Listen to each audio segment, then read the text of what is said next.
بزار اور ترمذی میں حضرت عبداللہ ابن مسعود سے نبی ایک وسلم کا یہ ارشاد نقل ہوا ہے، ان المرأۃ عورۃ،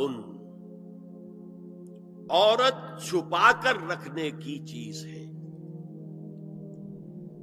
ہمارے ایک نوجوان ساتھی نے ایک دفعہ مضمون لکھا تھا بڑا پیارا، انہوں نے کہا کہ قرآن مجید میں جو اشارات ہیں، حور مقصورات فی الخیام، وہ حوریں جو ہوں گی وہ خیموں کے اندر ہوں گی، وہیں رہیں گی۔ قصر کہتے ہیں روک دینے کو، باہر نہیں نکلتی وہ۔ مقصورات فی الخیام، حوروں کا کأنہن لؤلؤ مکنون، ایسے ہوں گے کہ جیسے کہ موتی جسے چھپا کر رکھا جائے۔ عورت چھپا کر رکھنے کی شے ہے۔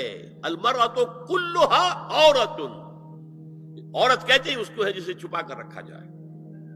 ان المرأۃ عورۃ فاذا خرجت، جب وہ گھر سے نکلتی ہے، استشرفھا شیطان، اب شیطان جو ہے اس کو طاق میں رکھتا ہے۔ واقرب ما تکون بروحۃ ربھا وہی فی قعر بیتھا، وہ اپنے رب کی رحمت سے قریب ترین ہوتی ہے جبکہ اپنے گھر کے بھی کسی اندرونی حصے میں ہو۔